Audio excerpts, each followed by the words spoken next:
Buenas tardes con todos. Les damos la bienvenida al seminario SAFI con el tema Ley Orgánica para el Desarrollo Económico y Sostenibilidad Fiscal tras la pandemia COVID 2019.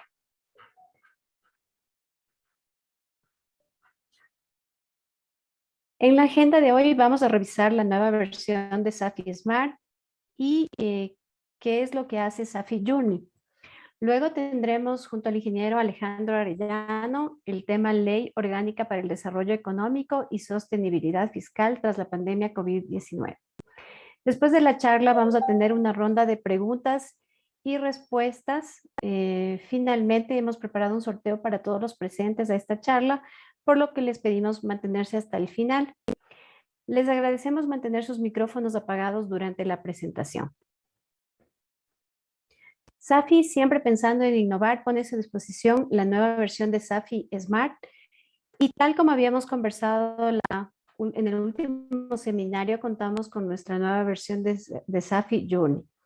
Esta aplicación fue desarrollada para manejar la logística de carga y transporte y te permite gestionar la venta de tus productos de manera ágil y en la web. Les dejo aquí unos videos muy interesantes al respecto.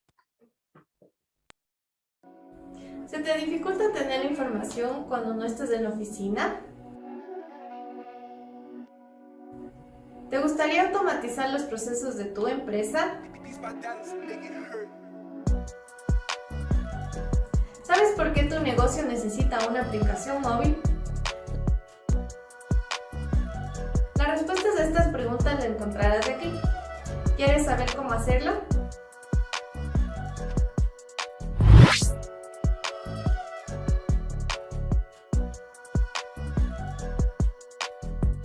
SAFI Smart es una aplicación móvil multiempresa para smartphones y tablets que nos ayuda en la gestión comercial.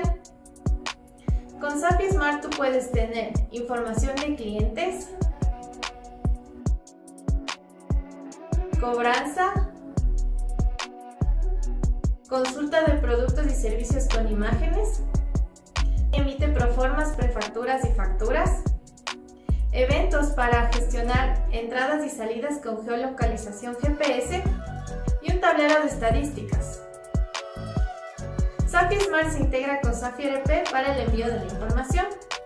Entonces, ¿qué esperas para adquirir nuestra solución?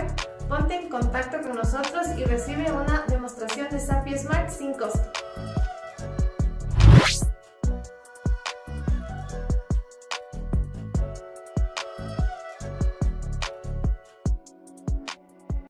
Los servicios de entrega pueden resultar desordenados y la información difícil de organizar. ¿Quieres conocer una manera segura y eficiente de controlar tus rutas de entrega? Te presentamos SAFI Journey.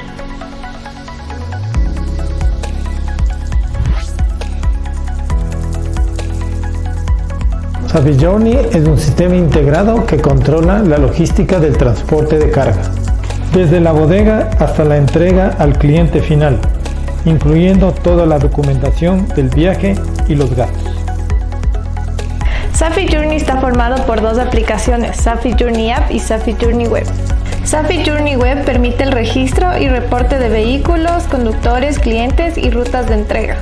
SAFI Journey App es una aplicación móvil para conductores que ayuda a visualizar la información del viaje asignado, registro de localización, ingreso de documentos y gastos del viaje.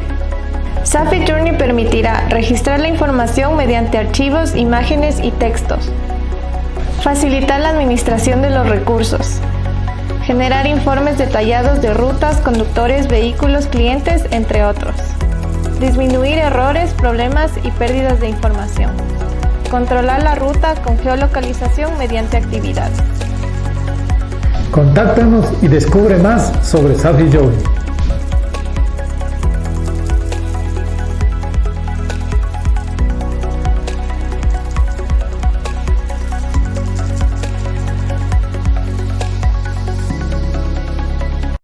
Síganos en nuestras redes sociales para más información. En el chat les dejamos unos links y esperamos que disfruten de la siguiente presentación. Continuando con la agenda del día de hoy, vamos a iniciar con la charla sobre la Ley Orgánica para el Desarrollo Económico y Sostenibilidad Fiscal tras la pandemia COVID-19. Tenemos a continuación el siguiente temario, contribución sobre el patrimonio de las sociedades, reformas al impuesto a la renta, impuesto a la renta a personas naturales, tabla de impuesto a la renta, gastos personales e impuesto a las herencias. Para esta presentación nos acompaña el ingeniero Alejandro Arellano. Tenemos el gusto de contar con él nuevamente aquí. En su trayectoria les puedo comentar que él es ingeniero comercial con especialización en finanzas de la Pontificia Universidad Católica del Ecuador. Tiene 10 años de experiencia en la planeación y dirección de auditorías de estados financieros en compañías públicas y privadas del sector financiero industrial, comercial y de turismo, y proyectos de consultoría gerencial, tales como desarrollo de manuales de procedimientos y preparación de proyecciones financieras. Tiene una muy amplia experiencia que incluye la participación en firmas internacionales. Mi querido Alejandro, te damos la bienvenida. Por favor, puedes continuar tú con la presentación. Muchísimas gracias, Vale. Es un gusto estar de nuevo aquí con todos ustedes y poder compartirles información sobre las reformas que han habido con esta nueva ley orgánica del desarrollo económico y sostenibilidad financiera tras la pandemia del COVID-19. Muchas gracias, Vale. Voy a compartir una presentación. ¿Me permiten? Por favor.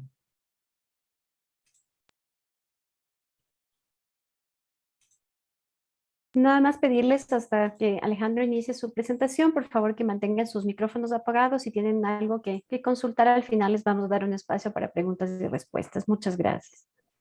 Listo. Por favor, me avisan si están viendo ya la presentación. Ahora la estamos viendo. Perfecto.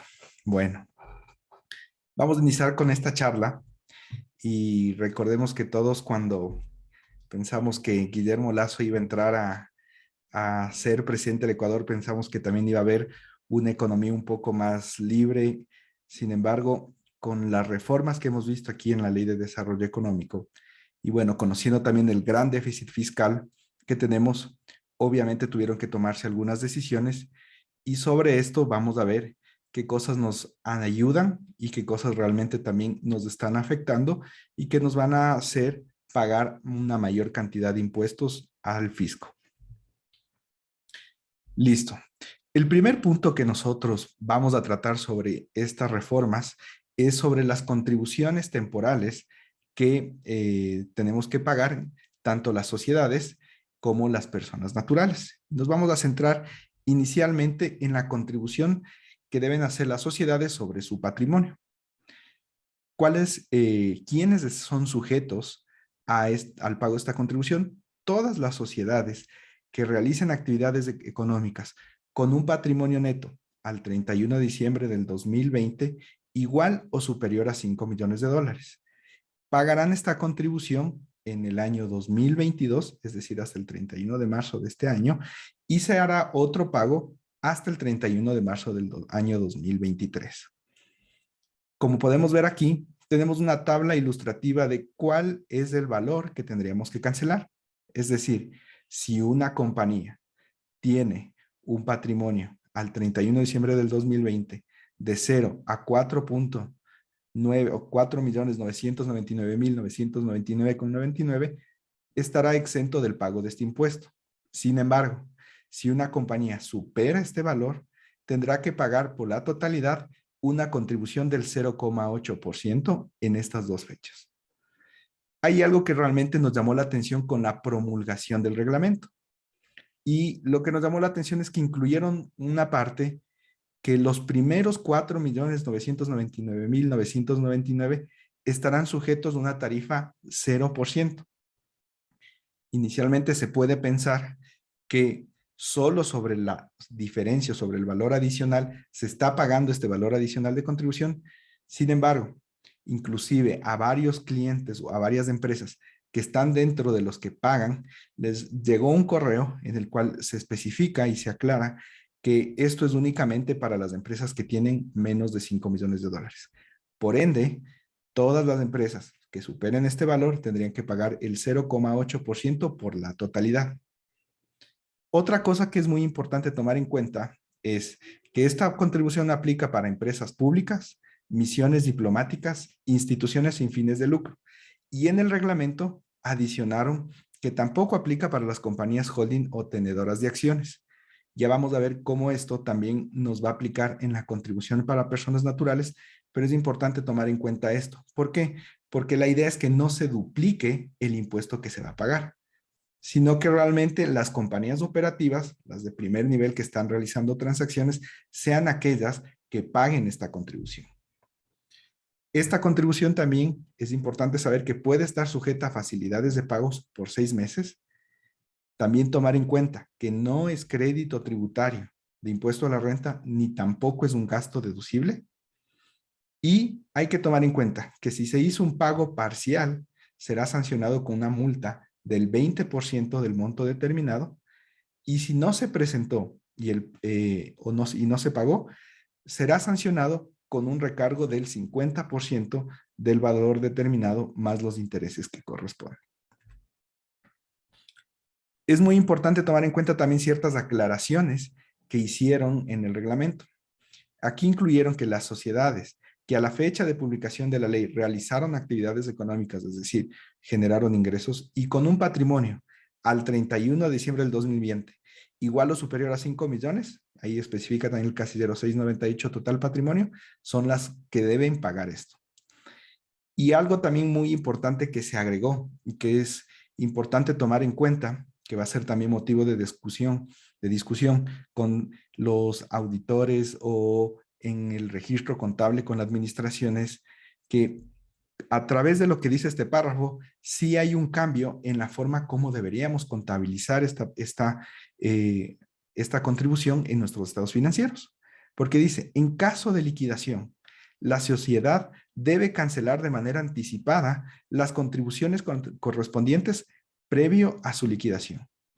Es decir, que si una empresa en el mes de febrero del 2022 decide realizar la liquidación, entonces tiene que proceder a hacer ya el pago, o antes de cerrar el trámite, tiene que ya hacer todo el pago anticipado de esta contribución correspondiente. ¿Qué pasa aquí, a diferencia de las otras contribuciones que hemos hecho? Anteriormente, el registro contable que se hacía era en función del momento de pago. ¿Por qué? Porque si una compañía se liquidaba o ya principalmente se liquidaba o cesaba sus operaciones, ya no estaba obligada a realizar esto. Entonces, por ende, ya no tenía esa obligación y por ende no tenía que hacer una provisión de esta contribución. Hoy por hoy, al existir ya esta certeza, esta obligación, obviamente tenemos que hacer el registro contable y obviamente para aquellas compañías que aplican NIF completas, probablemente también hay que hacer una valoración, hacer un registro a valor presente de esa obligación con el fisco. Ojo, otro tema importante es que los derechos representativos de capital, esto es algo que también incluyeron, sobre los cuales en cualquier nivel de propiedad ha existido previamente la declaración y pago de la contribución temporal por parte de otras sociedades obligadas, no estarán sometidas a nueva imposición por parte del resto de titulares y o beneficiarios en la cadena de propiedad. Esto realmente creo que aplica mucho más para las personas naturales. Como nosotros sabemos, nosotros tenemos dentro de nuestra declaración, dentro de nuestros estados financieros, mi rubro de activos, donde realmente yo puedo, dentro de las partidas, identificar claramente cuál es el rubro de inversión que tengo en otras compañías asociadas o subsidiarias. Por otro lado, en el lado del financiamiento tengo yo al pasivo y al patrimonio. Va a ser muy difícil que yo establezca, recordemos que este es impuesto sobre el patrimonio, no sobre los activos, establecer la parte exacta que le correspondería a mi patrimonio sobre esa inversión para hacer una deducción. Entonces, realmente eso podremos ver si es que tal vez establece el SRI un mecanismo para identificar esto, pero en el caso de las personas naturales, como vamos a ver después, sí que es más fácil identificar cómo podemos aplicar esto y realizar la exclusión correspondiente para poder hacer la declaración y pago de esta contribución. Vamos ahora con el tema de las personas naturales. Las personas naturales que al 1 de enero de 2021 posee un patrimonio individual o mayor a $1.000.000, o en caso de que sea una sociedad conyugal, superen los $2.000.000, pagarán una contribución únicamente en el año 2022 hasta el 31 de marzo. Y aquí sí cambia la historia y hasta cambia la forma en la que presentan esta tabla o este escalafón de cobro, porque aquí ya tenemos un desde hasta, tenemos una fracción básica y un porcentaje sobre el excedente. Aquí sí, los primeros 999.999,99 están exentos del pago de esta contribución. Sin embargo, los excedentes sobre esto, hasta el 1.199.000, se pagará una fracción del 0,8%, y aquellos que superen este valor tendrán un pago de 1,5%. ¿Quiénes deben liquidar esto? Los residentes fiscales en Ecuador sobre el patrimonio neto, sobre el patrimonio que tengan tanto en el país como en el exterior. Aquellos no residentes en Ecuador sobre el patrimonio que esté ubicado en el país. Y recordemos, aquí también tenemos que considerar que el patrimonio es el resultado de la resta de mis activos y mis pasivos.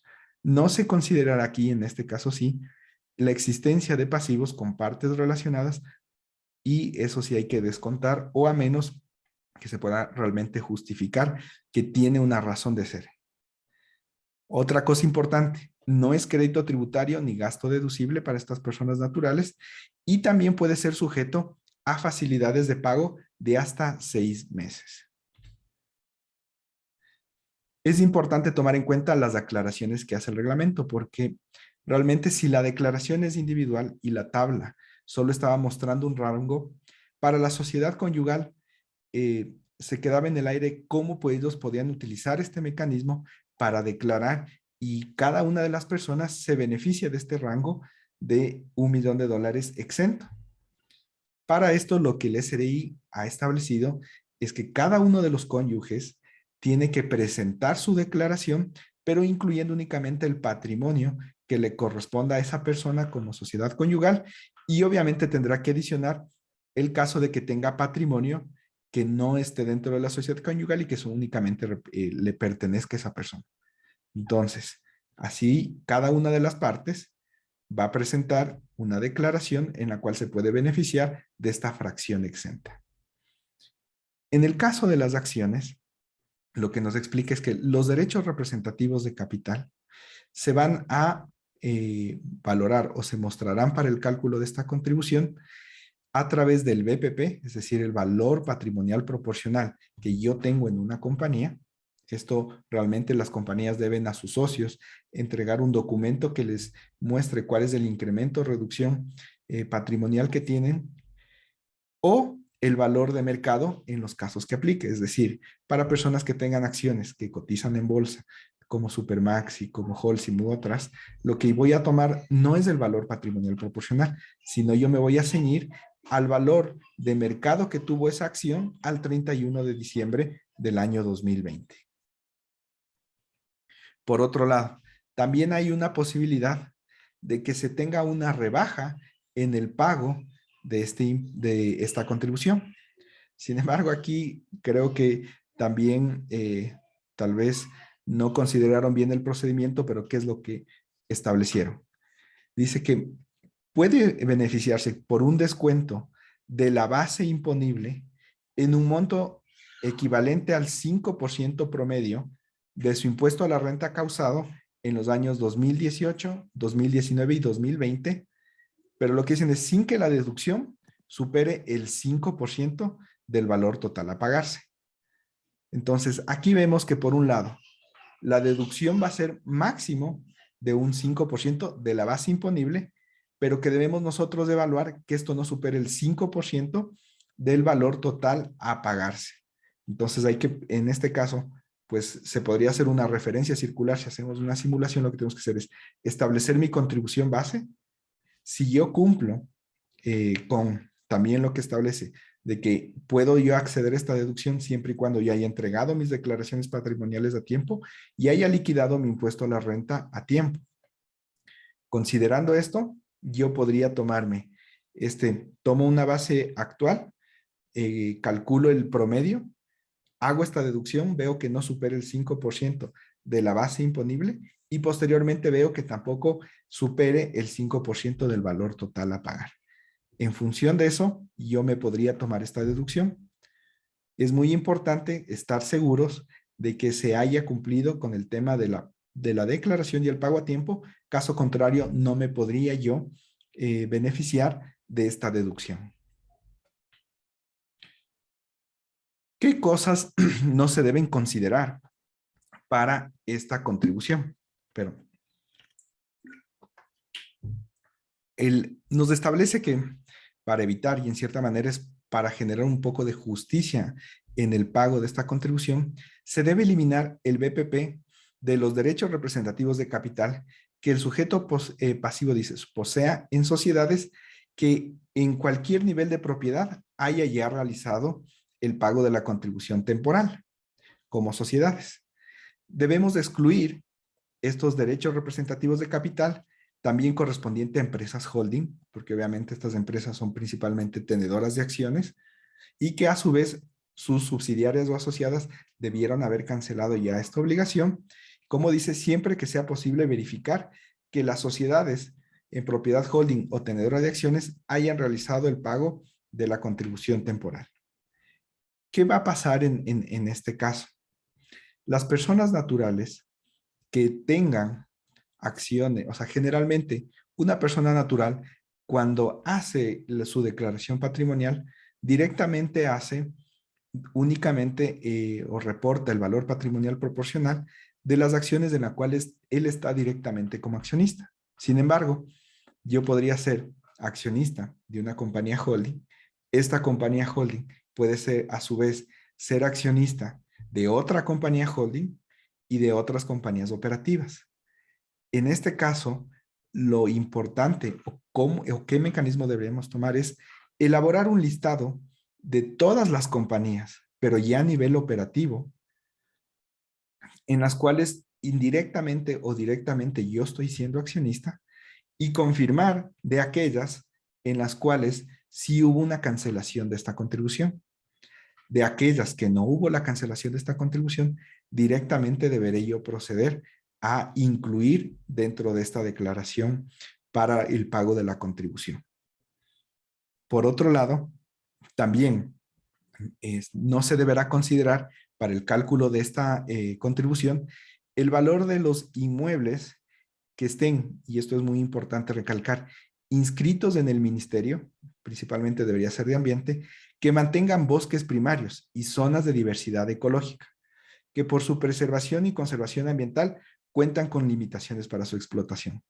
Realmente no conocemos qué tantas personas naturales o qué contribuyentes puedan tener esta exención, que esto principalmente es para personas naturales únicamente, y que hayan registrado esto en el ministerio. Consideramos que como no establece una fecha específica en las cuales debieron estar registradas, sí puede ser posible que nosotros, si tenemos esa característica de terreno y se hace la inscripción antes del pago de la contribución, obviamente, se lo puede excluir de el cálculo que tengamos que realizar. ¿Qué otras cosas no debemos considerar para esta contribución? Dice, el valor patrimonial de la primera vivienda, entendiéndose la que se utiliza para su vivienda habitual. Entendemos aquí que es directamente de donde resida la persona. Sin embargo, aquí hay algo interesante que nos incluye y que posteriormente vamos a contrastar con otro párrafo que dice el valor patrimonial. Asumimos, porque no hay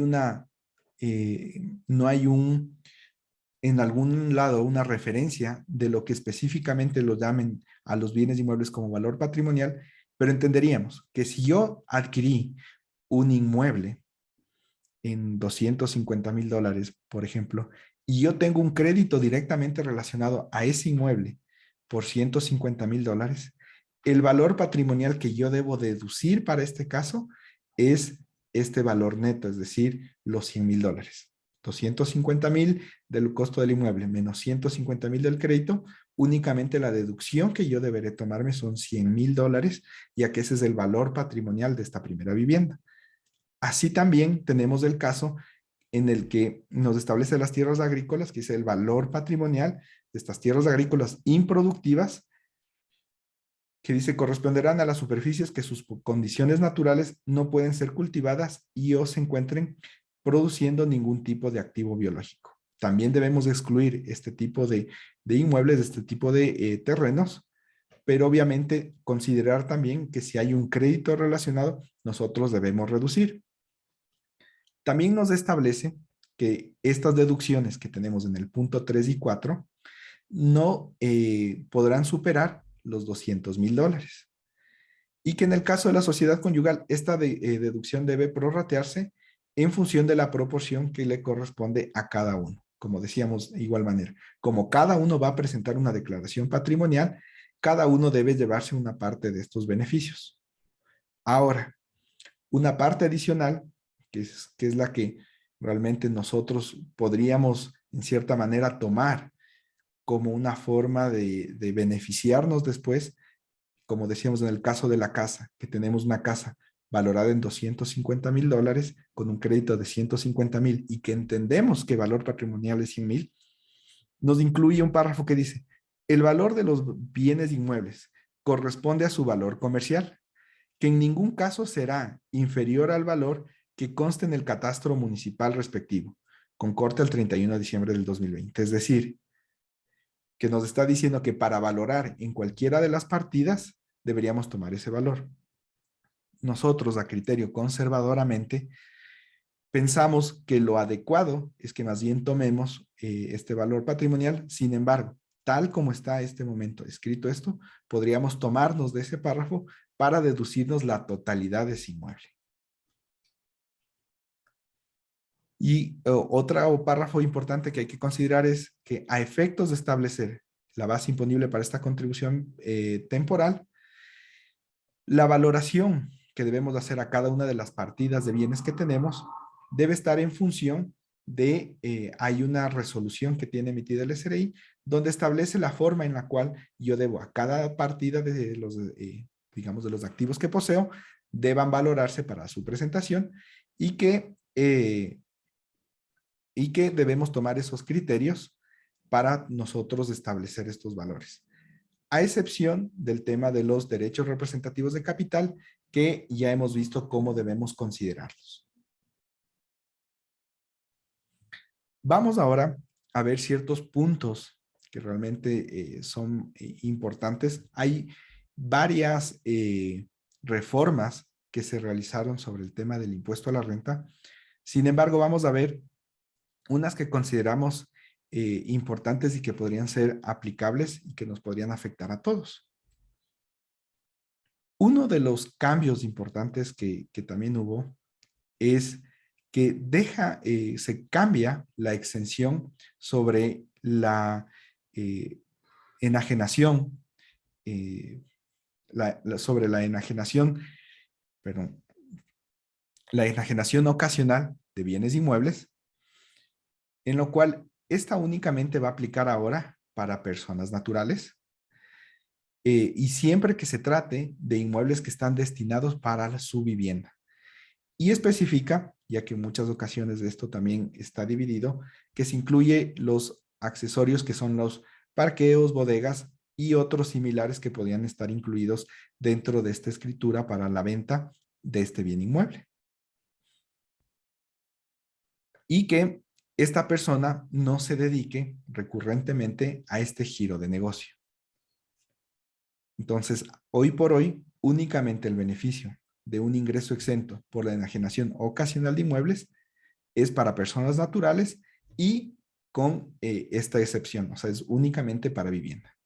Ahora, si bien es cierto, hicieron esta exención que es bastante fuerte para algunas empresas, puede también suceder, que nos incluye, dice, no se causa el impuesto a la renta que grava la enajenación ocasional de inmuebles en la primera transferencia de dominio que se realice a partir de la vigencia de la ley, hasta 5 años después de la promulgación en el registro oficial. Y aclaran también que no se considera enajenación a la transferencia de inmuebles por reestructuración societaria, fusión o escisión de compañías. Esta exención o esta posibilidad de hacer un beneficio por una sola vez, consideramos que también lo pueden aplicar las sociedades en el caso de que hagan esta enajenación ocasional de un inmueble. Podrían beneficiarse de esto, pero a partir del siguiente ya tendrían que cancelar impuesto a la renta sobre esa utilidad. Otro tema importante es también que anteriormente las personas que invertían en depósitos a plazo fijo de instituciones financieras nacionales o por inversiones en valores de renta fija que se hacía a través de bolsas de valores del país, eran ingresos exentos, y estos tenían que cumplir anteriormente un tiempo de tenencia mínima o de plazo mínimo de 360 días. Hoy por hoy se reduce este tiempo a 180 días para considerarse un ingreso exento por este tipo de inversiones. Otro tema también importante es en el caso de la enajenación de acciones. Anteriormente nosotros teníamos una tabla en la cual, en función de ciertos rangos, se cancelaba este impuesto y que había un tope de un 10% sobre esta utilidad. Hoy por hoy esto cambia, pues lo que sucede ahora es, vamos a distinguir, en el caso de las ventas que se realicen de compañías que estén dentro del mercado de valores, tenemos una base, digamos, exenta, que corresponde a 50 fracciones básicas grabadas de tarifa cero de impuesto a la renta de personas naturales, que para el año 2022 corresponde a 565,500. Es importante tomar en cuenta que esta exención de 0% sobre esta utilidad únicamente aplica si es que el monto transferido es inferior al 25% del capital suscrito. Sin embargo, también aclaran que si es que se hace una enajenación superior a este 25%, directamente la compañía podría beneficiarse de esta fracción dice, en caso de que las enajenaciones superen el 25% del capital suscrito y pagado de la compañía, la diferencia será grabada con una tarifa única del 5% sobre la utilidad de obtener la venta, tomando en cuenta la exención antes mencionada de 50 fracciones básicas desgravadas. Entonces, sí tengo yo esta base exenta, y sobre el exceso sería un 5% de impuesto. Para los demás casos de ventas directas de acciones que no pasen por la bolsa, directamente cancelan un impuesto del 10%. Ahora, también se hicieron la eliminación de algunas deducciones y deducciones adicionales que se tenían. Una, que consideramos que en ciertos casos aplicaba, no todas las compañías podían hacer uso de este beneficio, pero es la deducción adicional por incremento neto de empleos. Esta exención o esta deducción que se tenía adicional, ya no se la puede tomar. Adicionalmente, dice la deducción adicional por pagos a personas con discapacidad o a trabajadores que tengan un cónyuge o hijos con discapacidad dependientes suyos. Antes la empresa se beneficiaba por la cancelación del impuesto a la renta, se beneficiaba por los sueldos pagados de estas personas en su impuesto a la renta, y ahora eso ya se elimina. También incluimos aquí en color remarcado, porque ya vamos a ver en la parte de los defectos o cómo ahora se debe calcular las retenciones del personal en relación de dependencia, es que los gastos personales dejan de ser una deducción, porque ahora simplemente es puede ser una rebaja, como lo daban ahora, puedo yo considerarme una rebaja para mi liquidación de impuesto a la renta. Y ya vamos a ver cómo varía de antes, cómo yo obtenía mi base imponible y cómo ahora lo obtengo, y cómo esta rebaja que ahora se genera me afecta y en qué casos pagaría más o menos impuestos. Adicionalmente también se elimina la deducción adicional para micro, pequeñas y medianas empresas por gastos de capacitación técnica dirigida a investigación, desarrollo e innovación tecnológica. gastos de la mejora de productividad y gastos de viaje, estadía y promoción comercial para el acceso a mercados internacionales. Esto también queda eliminado. Uno de los puntos en los que me voy a detener un poco más y que puede generar también cierta controversia es la eliminación de artículos relacionados a la jubilación patronal y desahucio. Es importante recordar que todas estas normas son de aplicación, al menos en los impuestos anuales, a partir de este año 2022 y que yo voy a utilizar o considerar estos cambios en mi conciliación tributaria del año 2000, de este año 2022 a presentarse en abril del año 2023 o en las personas naturales en el mes de marzo. ¿Y qué se eliminó? Se eliminó directamente que la deducción de las provisiones, se eliminó directamente la deducción de las provisiones para jubilación patronal y desahucio. También se elimina que las provisiones no utilizadas por concepto de desahucio y pensiones jubilares patronales deben reversarse contra ingresos grabados o no sujetos de impuesto a la renta en la misma proporción que hubieran sido deducibles o no. También se elimina que las provisiones para atender los pagos de desahucio y de pensiones jubilares patronales que cumplan lo dispuesto del artículo 13, el número 13 del artículo 10 de la ley, serán deducibles únicamente en el periodo fiscal en que se registren y no se reconocerá por este concepto ningún impuesto diferido. Entonces, realmente nos dejan en un limbo, en teoría, de qué vamos a hacer de aquí en adelante con estas provisiones. Adicionalmente, en el reglamento también se elimina los siguientes párrafos. Dice, las provisiones para atender los pagos de pensiones jubilares patronales que se refieran a personal que haya cumplido por lo menos 10 años de trabajo con el mismo empleador, pero que incumplan lo dispuesto en el literal B del número 13, que era que nosotros debemos esto, en todo caso, poner en un fondo, no serán deducibles, sin embargo, se reconocerá un impuesto diferido, el cual podrá ser utilizado en el momento que el contribuyente se desprende efectivamente de recursos para cancelar la obligación por la cual se efectuó la provisión y hasta por el monto efectivamente pagado. Es decir, yo no me deducía cuando provisionaba, sino cuando efectivamente paga en el caso de la jubilación patronal y podía también beneficiarme de los mayores a 10 años cuando yo entregaba a un fondo lo que me correspondía como provisión de estos empleados de más de 10 años.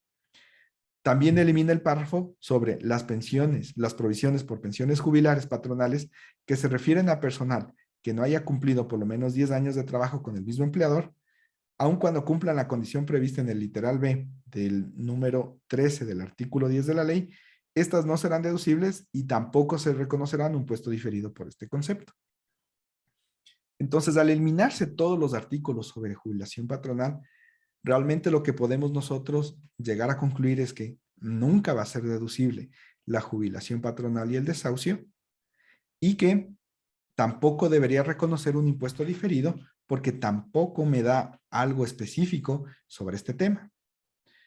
Realmente hemos hecho nosotros un análisis sobre cómo podríamos nosotros funcionar actualmente y hemos tomado dos artículos, tanto de la ley como el reglamento, que realmente podríamos nosotros tomar en consideración y podríamos pasar a considerar lo siguiente. Voy a leer primero el artículo de la ley que dice, que es justo el artículo sobre la depuración de los ingresos que establece en su numeral 9, que los sueldos, salarios y remuneraciones en general, los beneficios sociales, la participación de los trabajadores en las utilidades, las indemnizaciones, hablando del desahucio, y las bonificaciones legales y otras derogaciones impuestas por el Código de Trabajo, que nosotros tenemos de este tema de la jubilación patronal, que es algo establecido en el Código de Trabajo, en otras leyes de carácter social o por contratos colectivos individuales, así como en actas transaccionales y sentencias, incluidos los aportes al seguro social obligatorio, también serán deducibles las contribuciones a favor de los trabajadores para finalidades de asistencia médica, sanitaria, escolar, cultural, capacitación, entrenamiento profesional y mano de obra. Es decir, que el pago de la jubilación patronal estaría dentro de estas otras derogaciones que están impuestas por el Código del Trabajo, así como el tema de pago de indemnización. Considerando inicialmente esta parte, podríamos nosotros decir que sí, efectivamente, más bien el pago es aquel que se consideraría deducible y ya no la provisión. Y por otro lado, registraríamos sí o no un impuesto diferido. Nosotros, al eliminarse el párrafo sobre impuestos diferidos específicos de jubilación patronal, podemos tomar como referencia el numeral 5 del artículo innumerado después del 28 que dice: las provisiones diferentes de cuentas incobrables y de desmantelamiento, este es diferente de estas dos, serán consideradas como no deducibles en el periodo en el que se registren contablemente, es decir, provisión no deducible. Sin embargo, se reconocerá un impuesto diferido por este concepto, el cual podrá ser utilizado en el momento en el que el contribuyente se desprende efectivamente de los recursos para cancelar dicha obligación, por la cual se efectuó la provisión y hasta por el monto efectivamente pagado. Es decir, que inclusive tomando en cuenta esto, podríamos decir que las provisiones que se realizaron, igual cuando los trabajadores tenían menos de 10 años, podrían considerarse deducibles al momento del pago. Entonces, esto consideramos que es importante tomar en cuenta y que podemos tener argumentos suficientes para seguir, en todo caso, registrando como no deducible estas provisiones, pero tomándonos como una deducción adicional en el caso o en el momento que ya hagamos el pago. Adicionalmente, algo que realmente consideramos importante y que pueden haber algunas empresas dentro de este ramo en la charla, consideramos también incluir que los contribuyentes que estén inscritos dentro del Registro Nacional de Turismo, que cuenten con su respectiva licencia anual de funcionamiento al día, podrán compensar al 100% las pérdidas tributarias. Ojo, las pérdidas tributarias de los años 2020 y 2021. ¿A qué nos referimos? Que ojo con las pérdidas tributarias. En cierto caso pueden haber empresas que tengan una pérdida contable de 500,000, pero por efectos de los gastos no deducibles y otras partidas, su pérdida tributaria sea solo 100,000. Entonces, solo esos 100,000 pueden tomarse como una deducción de hasta el 100% por un máximo de 10 años, o como lo vayan estimando. O sea, no puedo pasarme de ese tiempo. Y dice que en caso de cierre de la actividad, la pérdida acumulada será deducible en el ejercicio económico que se produzca. Es decir, si finalmente la compañía decide liquidar y cerrar, en ese año, esas pérdidas tributarias se podría tomar al 100% en ese ejercicio económico. Ahora, vamos a hablar de el tema de impuesto a la renta sobre personas naturales y los efectos que hemos tenido. Y el cambio importante, uno de los cambios importantes que tenemos, es aquí en el tema de de la tabla de impuesto a la renta. Y como podemos ver, antes nosotros teníamos como porcentaje de impuesto del 0 al 35%, y que se dividía en 1, 2, 3, 4, 5, 6, 7, 8, 9 diferentes rubros. Actualmente pasa a ser 10 rubros, pero podemos nosotros identificar que a partir del porcentaje del 20% o a partir del 15% cambian radicalmente los rangos. Es decir, antes teníamos del rango de 21,000 a 42,000 dólares el 15%, ahora únicamente es de 21,000 a 31,000 el 15%. Y como vemos, la tarifa del 35% IVA para quienes ganaban 114,000 dólares en adelante, y ahora solo directamente pasan a una tarifa del 37% aquellas personas naturales que tienen 100,000 dólares de ingreso en adelante. Entonces, para las personas que superan estos ingresos de 31,000 dólares, digamos, sí va a tener un efecto importante y algo que se debe tomar en consideración para el pago de impuesto a la renta. Generar tal vez alguna reserva adicional que se tenga que cancelar. Vamos ahora a ver cómo funciona ahora el tema de gastos personales. Y principalmente ahora vamos a ver cuál es la fórmula o el procedimiento que estableció el Servicio de Rentas Internas para la deducción de estos gastos personales. Entonces, el primer punto que decíamos es, ya no hay una deducción ahora se puede considerar una rebaja. ¿Y por qué lo vamos a tomar ahora como una rebaja? Porque, como vamos a ver en los cálculos posteriores, yo no puedo tomar más allá de la rebaja del impuesto causado, y que podría una persona decir, como tendría un valor a favor superior y podría quedarme con un crédito tributario. Eso no es así. Ya vamos a ver eso en el caso práctico que tenemos aquí. Entonces, nosotros tenemos que hacer un primer análisis y establecer cuál es nuestra renta bruta anual. Es decir, esta renta bruta ya no es únicamente los ingresos grabados que tengo, sino los ingresos exentos de ingresos adicionales que yo podría tener. Y sobre esa renta bruta anual, debemos comparar que no exceda 2.13 fracciones básicas desgravadas de impuesto a la renta, que para el año 2022 corresponde a $24,000. Si yo, con todos estos ingresos, de esta renta bruta anual, no excedo eso, tengo un derecho a una deducción, digo, el 20% sobre unos factores que vamos a ver abajo. Y si supero estas 2.13 fracciones básicas, o sea, supero los 24,090, solo me voy a poder tomar un 10%. ¿Un 10% sobre qué?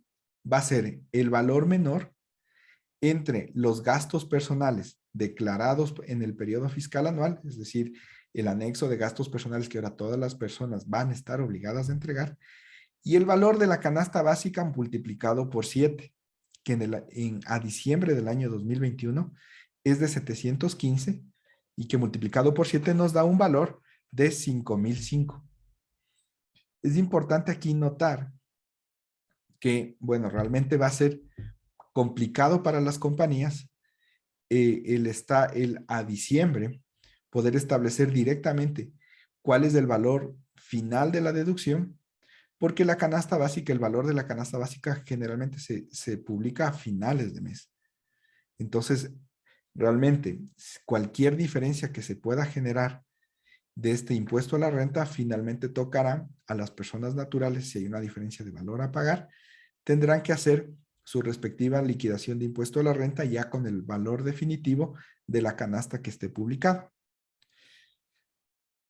Ojo, es importante tomar en cuenta, y por qué decía que se vuelve impracticable, que establece que para el cálculo de la deducción, o de la rebaja, más bien dicho, de la rebaja de gastos personales, se tomará el valor de la canasta básica del mes de diciembre del ejercicio en el que se liquida ese impuesto. Es decir, si yo estoy declarando mi impuesto a la renta del año 2022 en marzo del año 2023, la canasta básica referencial para mí va a ser la de diciembre del año 2022. Sin embargo, para efectos del cálculo de la retención que van a hacer las compañías a sus empleados, va a tener que tomar la canasta básica de diciembre del año anterior. Es decir, para yo retener a mis empleados durante el año 2022, voy a tener que tomar la referencia de la canasta básica de diciembre del año 2021. Y ahora, igual, con la reforma, se mantienen ya los mismos rubros de gastos personales, que son de arriendo, pago de intereses para adquisición de vivienda, tema de alimentación, pensiones alimenticias, vestimenta, turismo, salud, educación, arte y cultura. Pero que realmente ahora ya no resulta tan relevante los límites que tenemos, pues el máximo que nosotros podemos tomarnos como deducibles es el valor de $5,000 que estamos nosotros viendo, que es el valor de canasta básica multiplicado por 7. Es decir, tenga $10,000 de gastos personales o lo que tenga, el tope va a ser de 5,005 de gastos personales que yo me podría tomar de deducción. Es importante saber que estos gastos deben estar, son gastos efectuados en el país y sustentados en comprobantes de venta válidos en el Ecuador, que pueden ser de gastos de padres dependientes, cónyuge o pareja en unión libre e hijos dependientes. Y es importante saber que ahora, todas las personas que quieran beneficiarse de esta rebaja de gastos personales obligatoriamente en el mes de febrero del año 2023, en este caso, deberán presentar su anexo de gastos personales. Vamos ahora a ver cálculos específicos sobre la retención de impuesto a la renta sobre estos ingresos en relación de dependencia. Y aquí, lo primero que tenemos que tomar en cuenta es, y aquí vamos a ver como algunos casos con diferentes ingresos. Primero debo yo determinar cuál es esta renta bruta anual, es decir, tomo mi total de salarios, mi total de 13º sueldo, mi total de 14º, mis fondos de reserva, obtengo mi renta bruta anual, verifico que no supera el valor de 2.13 fracciones básicas, que son $24,000 para este 2022. Ya que no supero, me tomo un porcentaje que voy a considerar del 20%. Vemos acá en el caso de una persona que gana $1,500, tendrá una renta bruta anual de 21,425. Sigo tomándome un porcentaje a considerar del 20%.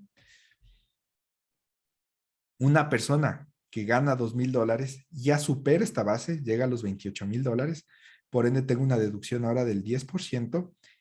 Y en adelante, como vamos a ver en los ejemplos y cómo vamos a aplicar, ya tomaría una deducción solo del 10% como referencia. Ya vamos a ver este 10% sobre qué lo tomo en cuenta o sobre qué lo calculo. Este 20%, 10%, si yo, por ejemplo, en el año 2022 realmente proyecto unos gastos personales de $4,000, comparo con las 7 veces la canasta básica de diciembre del 2021, que en este caso son 5,038, tomo el menor valor. Es decir, el menor es los $4,000 de gastos personales que consideré. Y a esto yo lo multiplico por el porcentaje que tomé, que logré obtener acá, y la rebaja que yo máximo voy a tomar, lo digo máximo porque vamos a ver abajo en los cálculos, que no es necesariamente esos 800, sino es hasta 800, es el valor que yo tengo que considerar como rebaja. Posteriormente, ahora, para hacer mi análisis de la retención y del impuesto a la renta del personal, aquí también tenemos una comparación de lo que pasaba en el año 2021 y 2022. Esta persona que ganaba en el año 2021 $1,100, y esta persona que igual tenía un salario anual de 13,200, que es la base grabada. A esto voy a restar yo mi aporte personal y también yo procedía para obtener mi base imponible una reducción de los gastos personales. Ahora no, deja de formar parte de las deducciones para obtener la base imponible y pasa a la parte de abajo como una reducción del impuesto a la renta. Entonces, en el caso del año 2021, esta persona con este sueldo de $1,100 llegaba a una base imponible de 7,953, perdón, y en el año 2022 llega ahora a una base imponible de 11,953. Sobre esta base imponible calculamos el impuesto a la renta sobre la fracción, obtenemos nuestra fracción básica y excedente, generamos nuestro impuesto a la renta de la fracción básica y de la fracción excedente, y se me genera ya aquí el impuesto a la renta. De este impuesto a la renta que yo causé, que yo generé, me tomo la reducción de gastos personales. Como ven, inicialmente yo veía que mi reducción, que podía tomarme esta rebaja, perdón, es de $800. Ahora esta rebaja, que no puede superar al impuesto, la debo considerar como 32, y esta persona en el año no le voy a retener nada, y tampoco de manera mensual. Vamos ahora a ver de la persona que ganaba $1,500 mensuales. Tenemos aquí también el tema del salario menos su aporte personal. Esta persona reducía sus gastos personales de 4,500, tenía una base imponible de 11,799, y ahora en el año 2022 más bien va a tener una base de 16,299. A esto aplico mi tabla de impuesto a la renta y obtenía aquí un total de impuesto en el caso de 2021 de $29, y tenía que hacerle una retención anual de estos 29 y $2 mensuales. En este rango, aparentemente es más beneficioso el procedimiento que tenemos, pues aquí vemos que mi impuesto total llega a ser a $344 versus los 900 que yo podía considerarme como rebaja. Puedo deducirme el 100% de este impuesto a la renta como gastos personales y por ende no me van a hacer retención alguna. ¿Dónde empieza a verse los efectos de esto? Es a partir de los $2,000 que tenemos este ejemplo aquí. Esta persona que ya se deducía unos gastos personales de $6,000, tiene como base imponible, considerando el efecto anterior de 15,732, y actualmente ahora tiene una base imponible de 21,732. Esta persona anteriormente generaba un impuesto a la renta de 299 y actualmente está generando un impuesto a la renta de 965. Me registro la rebaja, que en este caso, esta rebaja al ser menor al impuesto a la renta, me puedo deducir al 100%. Y lo que pasa ahora es que la diferencia de estos 965 y los 504, que son los 461, empiezo sí a retener de manera mensual $38. En el caso de una persona que gana $3,000 mensuales, antes mensualmente le retenían $44, hoy se le va a retener $178. Vamos a ver. Una persona que antes ganaba $4,000, antes se le retenía mensualmente $171 y ahora mensualmente se le va a retener $3,067. Su impuesto ahora, antes de ser 2,000, pasa a 4,404. Una persona que gana 5,000, antes su impuesto era 3,688 y se le retenía 307. Ahora su impuesto, su retención anual es de $7,256 y su retención mensual es de 605. Y así vamos teniendo los diferentes casos de una persona que gana 6,000 y 8,000 dólares. En este caso, la persona que gana 8,000 dólares, de un valor anual de 10,458 pasa a 18,300 de forma anual. Entonces, espero que con esto sea mucho más claro, pues si es en cierta manera con las indicaciones que nos dan directamente de qué se debe considerar o no, realmente es bastante confuso. Ya. Vamos ahora también a hablar un poco sobre el régimen simplificado para emprendedores y negocios populares, el famoso RIMPE, que está ahora, que nos tiene más bien de rompe, creo, porque no se entiende bien o muchos contribuyentes están sin saber a qué régimen corresponde. Y es importante tomar en cuenta, quiénes sí son sujetos y quiénes deberían ser considerados o quiénes deberían excluirse de este régimen. ¿Quiénes son los sujetos que pueden estar dentro de este régimen? Son aquellos sujetos pasivos, sean personas naturales o compañías, con ingresos brutos anuales de hasta $300,000 viendo el año anterior. Y también hay una nueva categoría que son estos sujetos de este régimen RIMPE, pero que son considerados negocios populares y que son aquellas personas naturales, aquí son personas naturales, con ingresos brutos de hasta $20,000. Los ingresos brutos, se entiende, para efectos de saber de dónde se obtienen, es mis ingresos restado cualquier descuento y devolución. También para este régimen se incluye a los artesanos y emprendedores. ¿Quiénes no aplican este régimen RIMPE? Aquellos que tienen actividad económica de construcción, urbanización, lotización y similares. Ahora también no incluye a servicios profesionales, mandatos y representaciones, transporte, actividades agropecuarias, comercializadoras de combustible, relación de dependencia, quienes perciban exclusivamente rentas de capital y demás que mantengan regímenes especiales de pago de impuesto a la renta.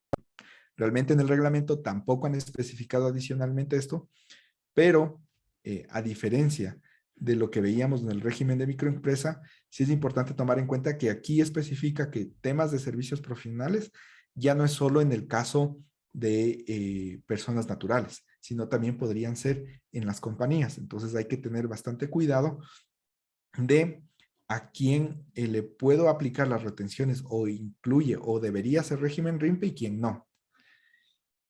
Quien también se excluye aquellos receptores de inversión extranjera directa y aquellos que desarrollen actividades en alianzas público-privadas o en asociación público-privada y aquellos que estén dentro del sector de hidrocarburos, minero, petroquímica, laboratorios médicos y farmacéuticas, conocidas las industrias básicas del Código de la Producción, financiero, economía popular y solidaria y el tema de seguros. Esos giros de negocio están excluidos de este régimen RIMPE. ¿Cómo sé si aplico? Realmente, también aquí nos han dejado un poco en el aire, porque anteriormente, en teoría ya había un catastro, eso era algo como más serio, pero realmente ahora lo que único nos están entregando es un listado referencial. Eso quiere decir que sí debemos de evaluar un poco más qué tipo de transacción estamos haciendo con ese proveedor, si entra dentro de esas transacciones o no, y ahí ver si es que aplica o no que yo le catalogue para yo como proveedor con ese contribuyente o yo como comprador con ese contribuyente como una empresa que está dentro de este RIMPE. Yo también como facturador a mis clientes también debo evaluar si realmente el que me hayan catalogado o no dentro de este régimen aplica o no aplica. ¿Qué nos establece también como dentro de las características de este régimen?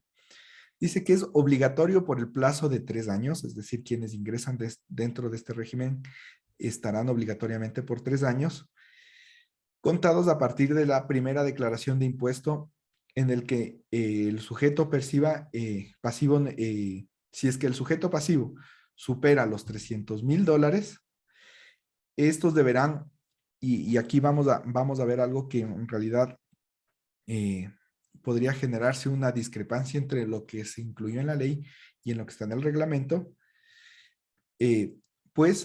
aquí dice que en caso de que el sujeto pasivo percibe ingresos brutos superiores a los $300,000, pasarán a liquidar el impuesto dentro del régimen general de impuesto a la renta. Estos sujetos pasivos que mantengan su condición de negocios populares también se mantendrán dentro del régimen. Perdón, esta parte aquí es un poco confusa. O sea, lo que explica es que este régimen es obligatorio de 3 años para todos quienes no facturen más de $300,000. En el caso de que superara, yo debería liquidar mi impuesto a la renta ya como régimen general. También establece de que los sujetos pasivos que sean excluidos de este régimen ya no podrán volver al mismo. Sin embargo, hay una aclaración adicional que pone que todos los contribuyentes que inicien actividades, es decir, empresas nuevas, al momento de su inscripción del RUC le van a confirmar si aplicaría dentro de un régimen RIMPE o RIMPE popular. Y en el caso de que supere, solo para estos nuevos, supere los $300,000 de ingresos, en el primer año de operación,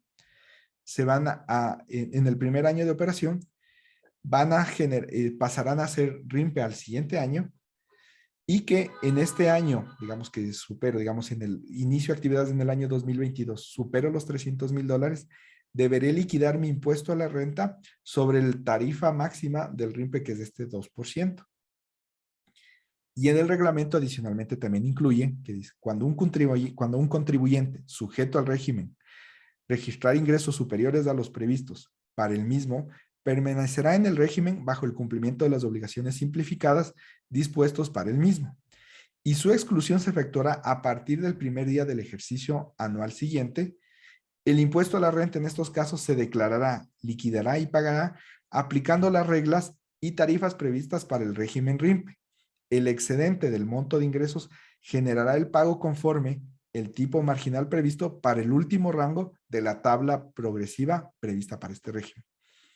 Entonces, sí es importante, o sea, en teoría, si tomo en consideración únicamente lo que dice la ley es si soy un contribuyente nuevo y supero los 300,000, ese año yo podré considerarme RIMPE hasta el final y desde el siguiente año haré una liquidación de impuesto general.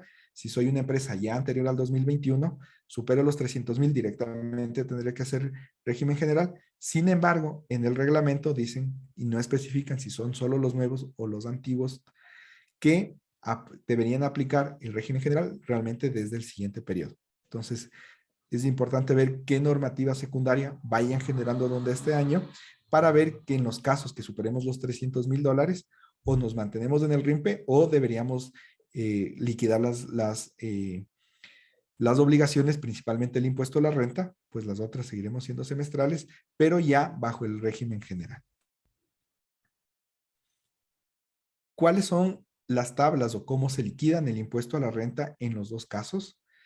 En el caso, perdón, aquí está al revés, no sé por qué se quedó así. En el caso, el primero es de RIMPE popular, como tendrán ingresos de entre 0 y $20,000, únicamente liquidarán una fracción básica de $60. ¿Y qué establece? Si un negocio popular registra ingresos superiores a 20,000, declarará y liquidará aplicando las reglas y tarifas previstas para el régimen RIMPE de acuerdo al rango que corresponda. Es decir, si como RIMPE negocio popular supero los 20,000, yo me acojo a lo que me establezca y a la tabla de RIMPE emprendedores. En el caso de RIMPE emprendedores, directamente yo aplico esta tabla de impuesto a la renta y como vimos en el párrafo en la lámina anterior, debemos estar atentos a qué definición realmente toman sobre si supero los $300,000, paso ya directo al régimen general o aplicaría desde el siguiente periodo.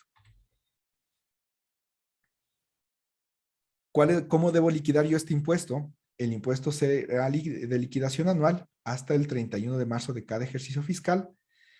Los contribuyentes considerados como agentes de retención del impuesto a la renta a las empresas o a sus proveedores que sean RIMPE deberán retener 1% en las adquisiciones de bienes y servicios y adicionalmente en el caso de que sean empresas que son RIMPE pero dentro del ramo popular no le aplicará una retención, solo será del 0%. El valor de estas retenciones constituye crédito tributario para el pago del impuesto a la renta RIMPE por parte del sujeto pasivo. Ahora, hablando en el términos del impuesto al valor agregado, ¿cuáles son las diferencias entre mi RIMPE negocios populares y el RIMPE emprendedores? En el caso de los negocios populares, se van a emitir documentos que corresponden a notas de venta y por ende ahí no existe un IVA generado. En este caso, estos $60 de contribución anual nos especifica que ya incluye el pago de IVA por la transferencia de estos bienes o servicios. También nos explica que si un negocio popular registra ingresos superiores a los $20,000, el pago del valor liquidado por concepto de impuesto a la renta del año igual se mantendrá como la cuota definitiva que va a pagar. Es decir, si durante el año paso yo de RIMPE popular a RIMPE emprendedor, seguiré yo liquidando sin IVA y que ya incluiría esa cuota. Y a partir del siguiente año ya debo yo emitir mis documentos de factura para poder ya desglosar el IVA.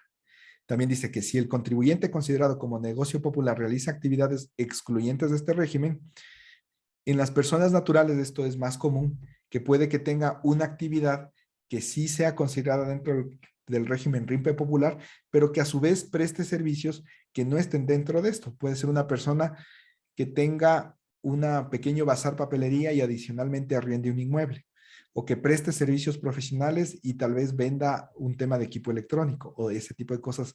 Entonces puede que esa persona esté en dos regímenes diferentes. Entonces, ¿qué dice?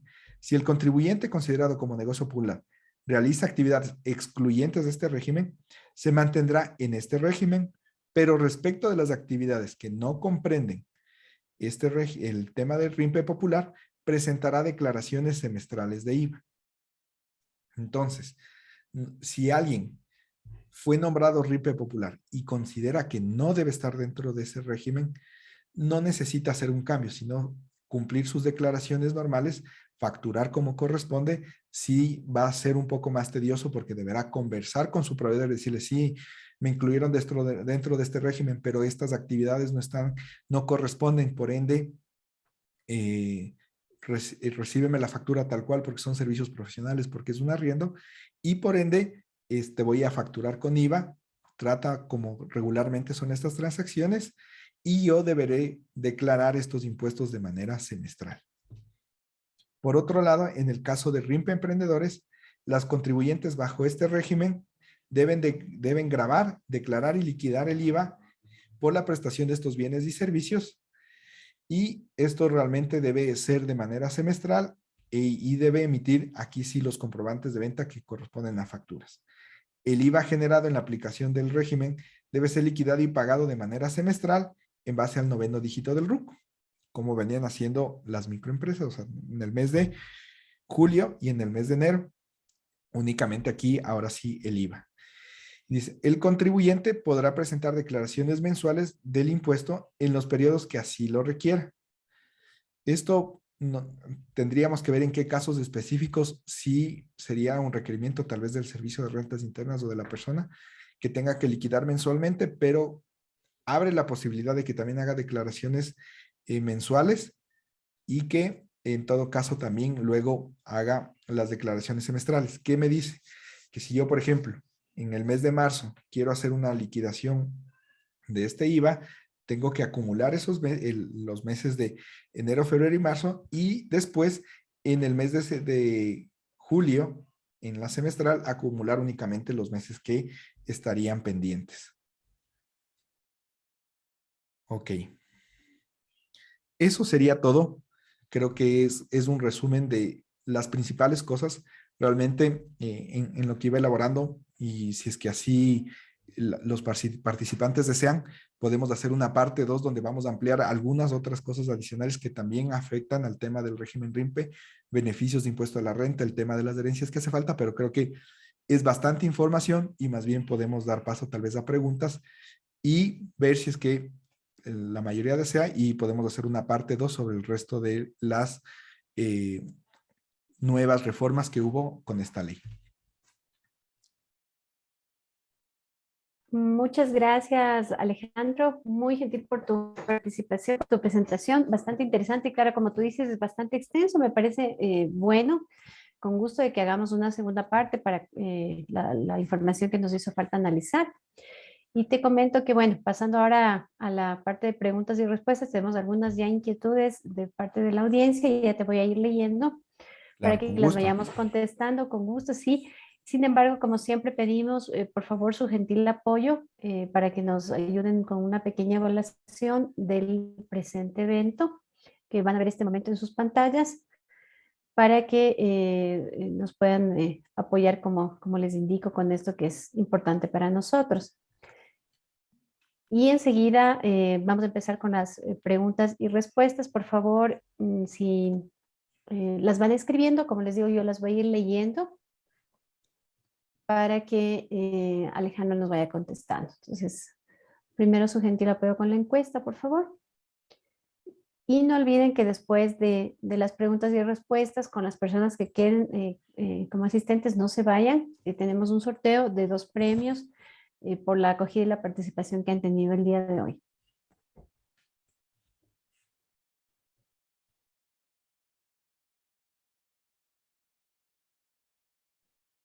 Listo, Alejandro. Igual, hasta que sigan contestándonos la encuesta, te voy a ir leyendo las preguntas porque son algunas.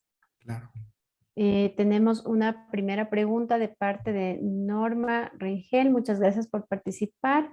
Bueno, nos consultaba si el material del seminario lo vamos a compartir. Si no se preocupe, Norma, nosotros enviamos siempre el link de la grabación del video y además en el canal de YouTube de SAFI están grabados todos los seminarios que SAFI prepara. Le vamos a compartir este momento, si me ayudan por favor, en el chat, el link del canal de YouTube para que lo puedan ver. Sí, William Skin, qué gusto William tenerte con nosotros. Nos hace la siguiente pregunta, es entonces la provisión que existía del 1% para créditos incobrables ya no es deducible.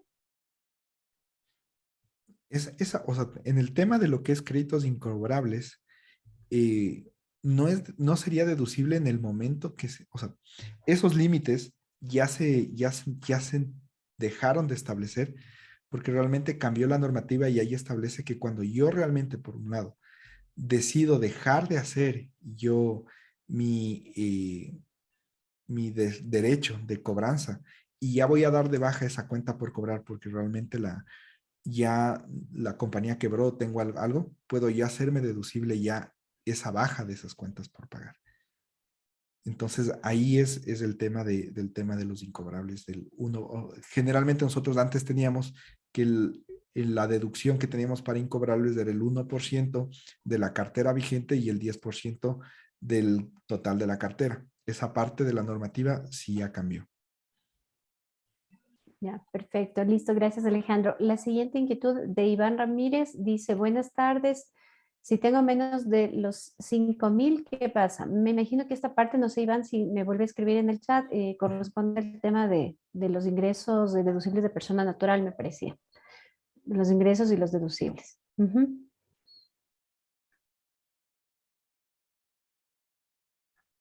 O no sé si tú le comprendiste, Alejandro, la inquietud. ¿Puedes repetir, por favor? Claro, dice, si tengo menos de los 5,000, ¿qué pasa? Esta pregunta surgió justo cuando estábamos hablando de los ingresos de personas naturales. Si no me equivoco. Ya.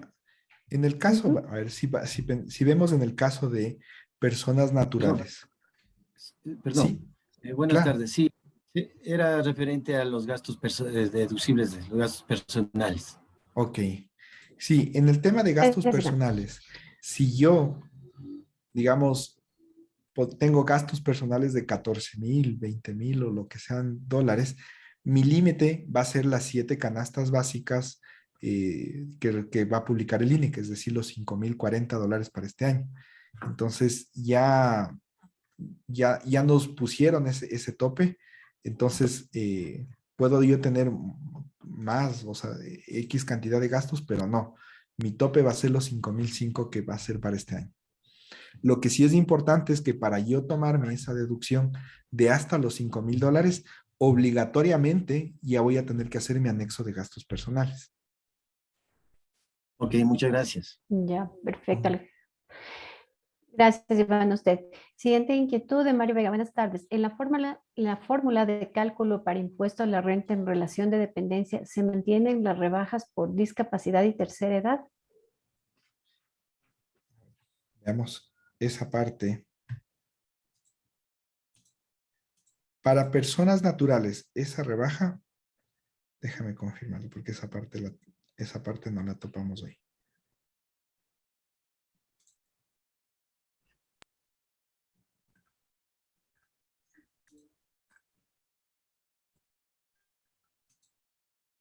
Con todo hasta eso podemos ver otra, hasta yo confirmar esta Ya, parte con aquí. gusto, ya, no te preocupes. A ver, tenemos algunas preguntas, déjame ver. Ya, esa era de Mario Vega. Ahora de Miriam Toapanta. En el caso de una empresa que estaba como microempresa anteriormente y era agente de retención, ahora está como RIMPE. ¿Cómo debe actuar? ¿Sigue siendo agente de retención? Ya, en ese caso, en el mes el 29 de diciembre del año 2021, hicieron una depuración de los agentes de retención. Si no está incluida dentro de esa resolución, donde dieron de baja a varios contribuyentes como agentes de retención, debería permanecer, porque prevalecería igual para ese contribuyente la resolución número 1 que expidieron, donde nombraron a varias empresas agentes de retención, entonces debería mantener. Lo que sí les recomiendo es que valide que no estuvo dentro de esa resolución del 29 de diciembre del año 2021, pues al estar incluido ahí sí dejaría de ser agente de retención, ya no debería ser en este mes de enero. Obviamente, excepto en los casos de dividendos, relación de dependencia y los establecidos también en la parte de ley, pagos al exterior, entre otros. Listo. Araceli Zambrano nos consulta que gusta Araceli tenerle con nosotros. Dice, buenas tardes, las comisiones por ventas de inmuebles, ¿esa actividad se excluye del RIMPE? Vamos de nuevo a las exclusiones.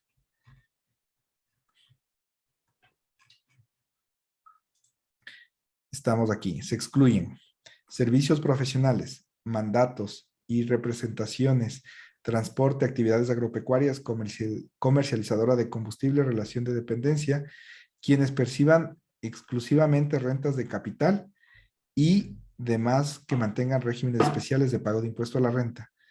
Como tal, el tema de lo que es comisiones, no lo veo dentro de este grupo, pero si está dentro, vamos a ver la otra, dice actividad económica de construcción, urbanización, lotización y similares, tampoco creo que estaría ahí. O sea, probablemente debería estar. Ese es el problema, que en el caso de microempresa, sí estableció o sí emitió una resolución en la cual incluía qué significa, por ejemplo, rentas de capital e incluía ahí sí a los comisionistas. Pero en este caso solo está como servicios profesionales. Entonces ahí habría que ver, o sea, si lo catalogaron y está directamente esa razón social, estaría, pero dentro de las exclusiones directamente no está. Listo. Una consulta de Elena.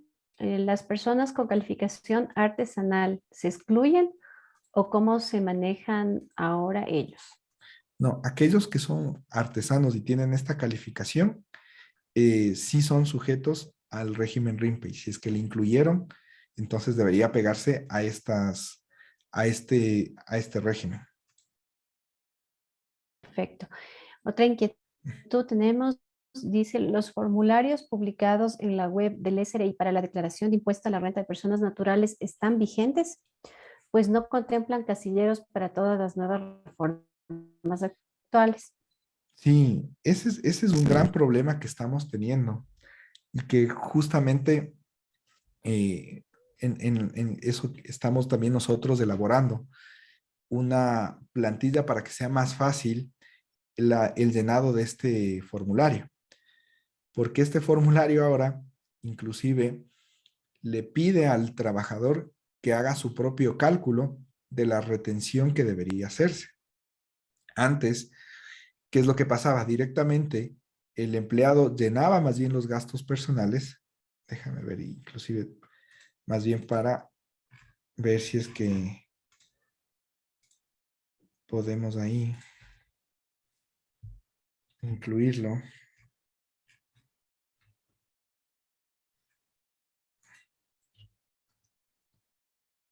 Dentro de lo que tenemos aquí. Permíteme. Voy a compartir.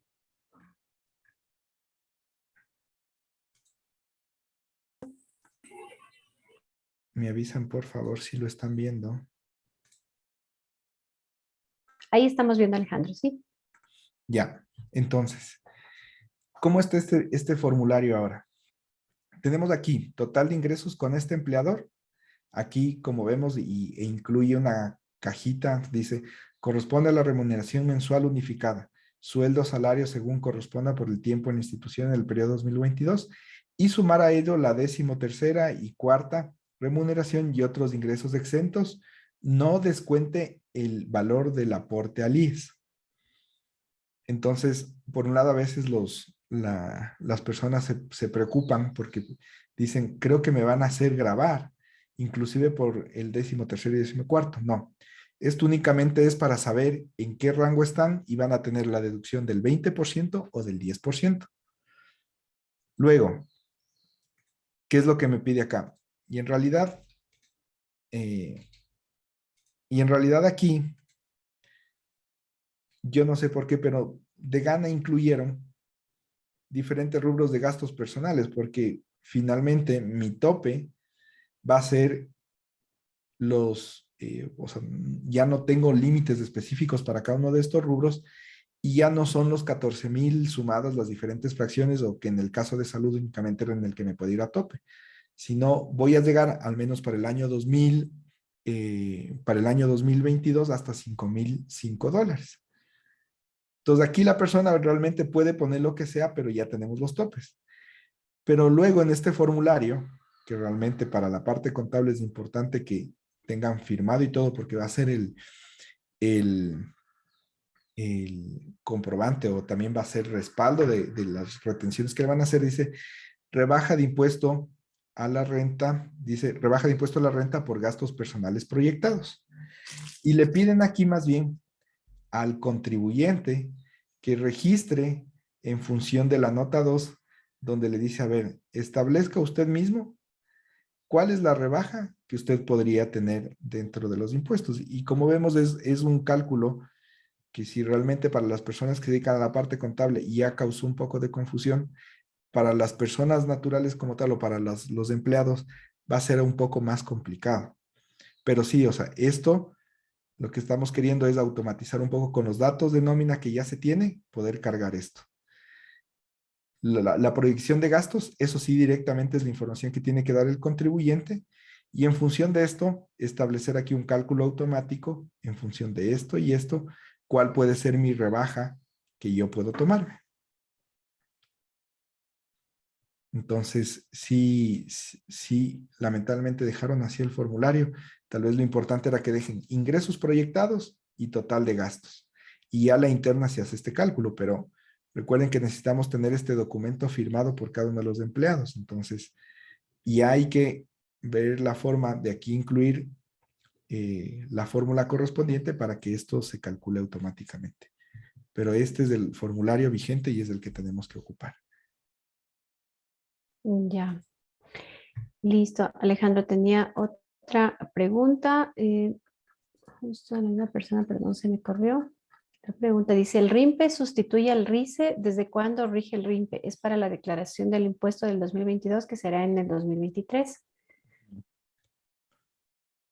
Sí, el RICE a partir del año, o sea, hasta el año 2021 se encuentra vigente. A partir del año 2022 ya directamente es o RIMPE popular o RIMPE. Ya, perfecto. Sí. Otra pregunta de Williams. ¿Qué pasa si una empresa tiene dos actividades? Una bajo RIMPE y otra bajo régimen general. ¿Debe colocar en sus facturas que está bajo RIMPE? Y lo que se recomienda es tener un punto de venta o un establecimiento que esté directamente relacionado a esta actividad que es RIMPE y otro establecimiento que es de la actividad que no consta. O ya sea un establecimiento o por último, si no quieren generar tantos establecimientos, tal vez otro punto de emisión. Y diferenciar el momento que se envía la facturación. Y también tener claro en la contabilidad que manejan cuáles son actividades que sí están sujetos a ese régimen y cuáles no. Ya, otra inquietud es, ¿las empresas RIMPE hacen retenciones en la fuente? Sí. Si yo soy una compañía dentro del régimen RIMPE y que me nombraron, o sea, tengo designación de agente de retención, yo debo continuar.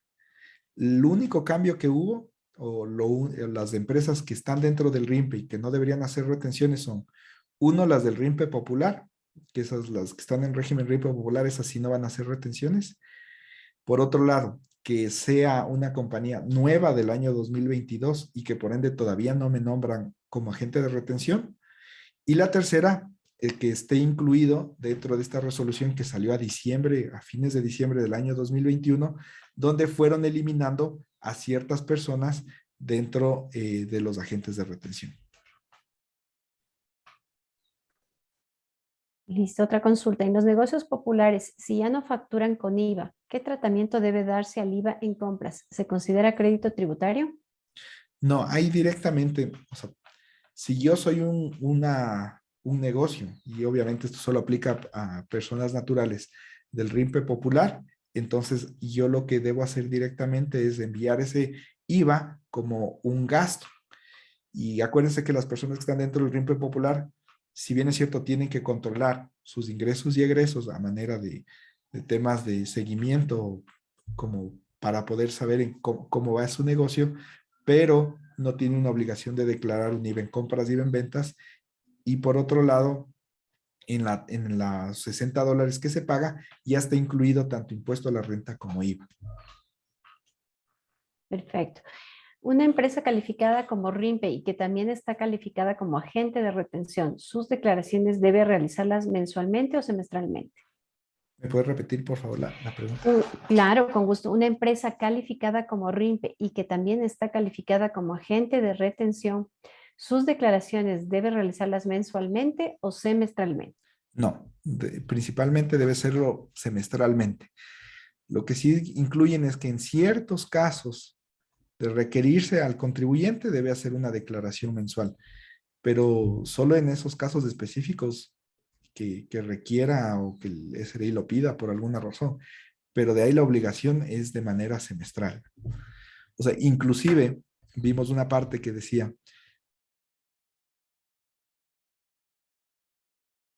incluyentes de este régimen deben acogerse a obligaciones de carácter semestral. Perfecto.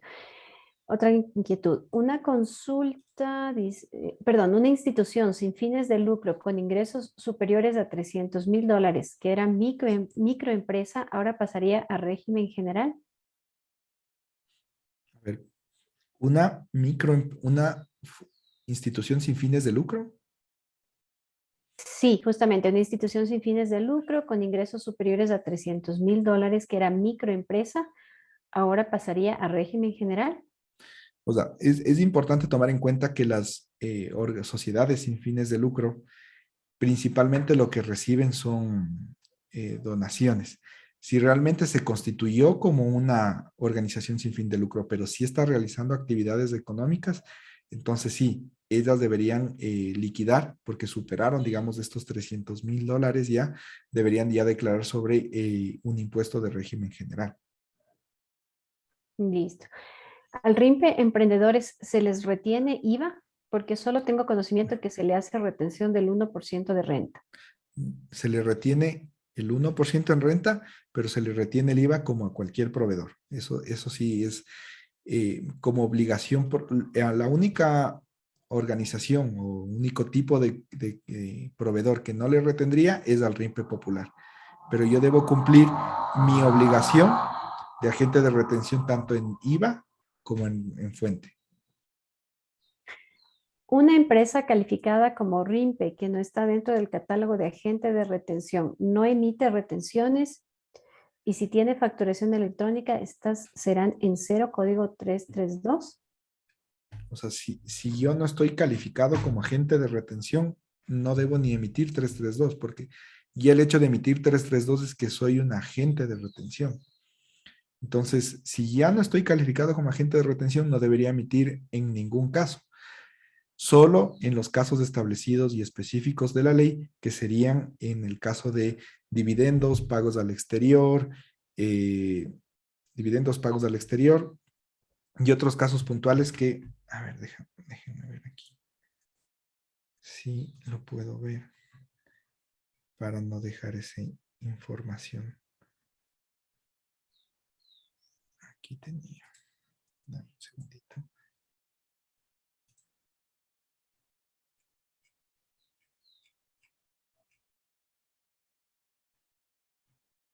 Retenciones en la fuente.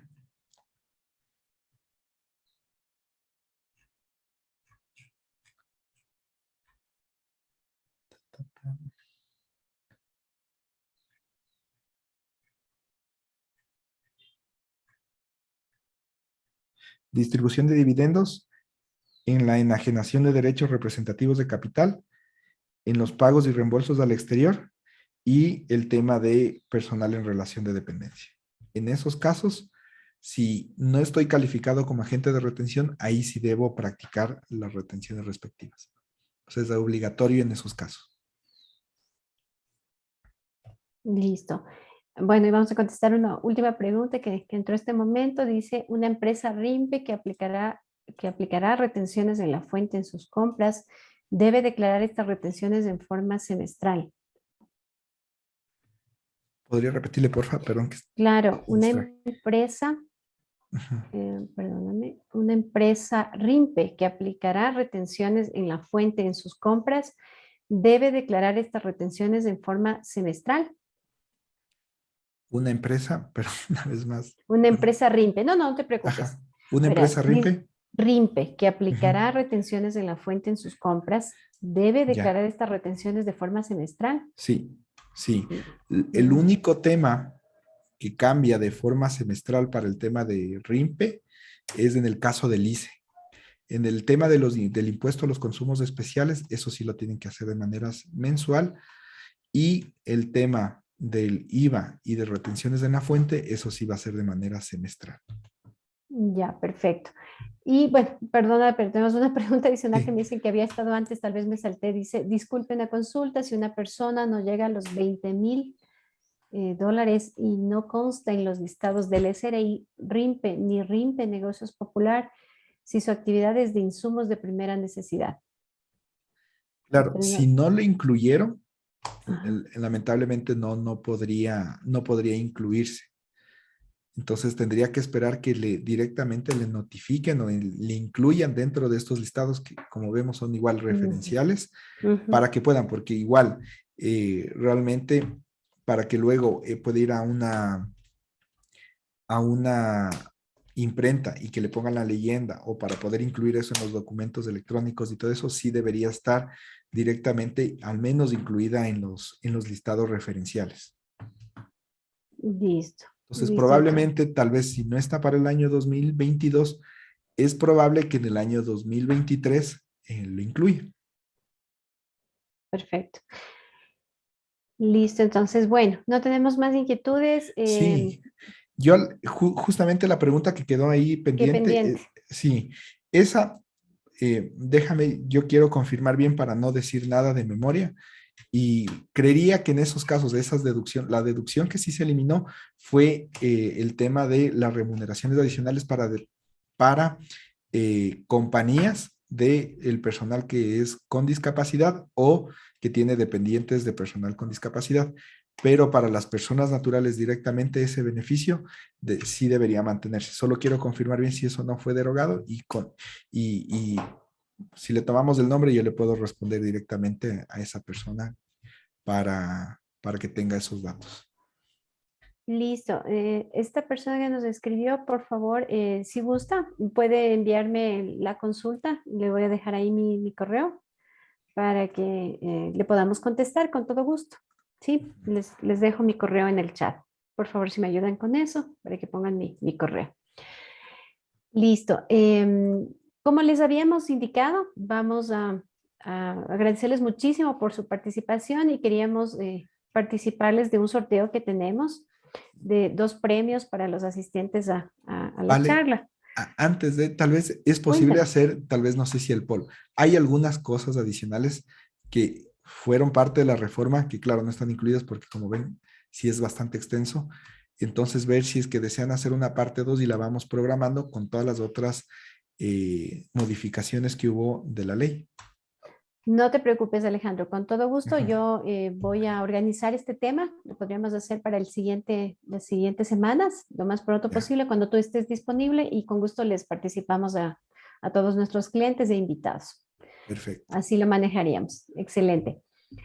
Listo. Entonces, bueno, como les había anunciado, no queríamos dejar ir esta oportunidad de agradecerles por participar y que por favor nos permitan compartirles. Estamos hoy sorteando 2 horas de soporte técnico, primero para empresas clientes de SAFI y el premio segundo, digamos, lo inicial que está aquí en orden diferente, es un smartphone Samsung Galaxy.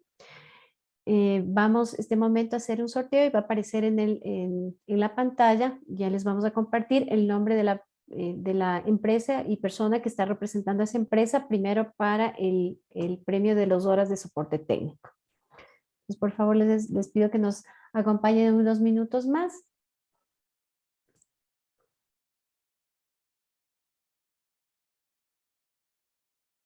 Listo. Y justamente Miriam Toapanta de Fairis, qué gusto. Para la compañía Miriam, ustedes cuentan con 2 horas gratis de soporte técnico que les vamos a notificar formalmente por correo. ¿Sí? Y vamos ahora a sortear el tema del smartphone Samsung Galaxy. Igualmente, vamos a ver en la pantalla el ganador o ganadora.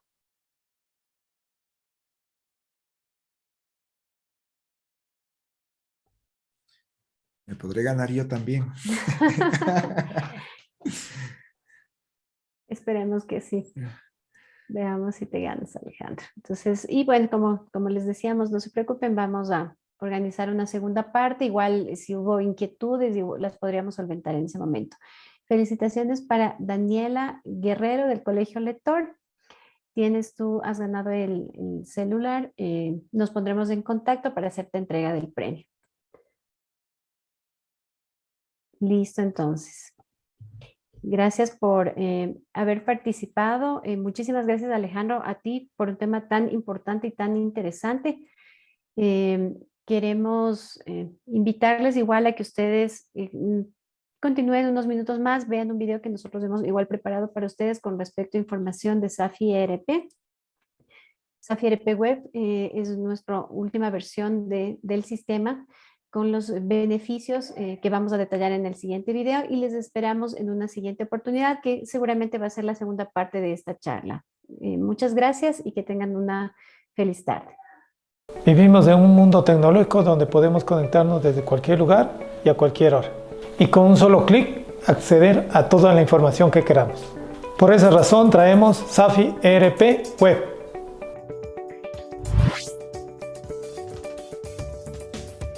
SAFI ERP Web es más que una herramienta informática. Es una solución que integra todos los procesos financieros, comerciales y de talento humano de tu empresa.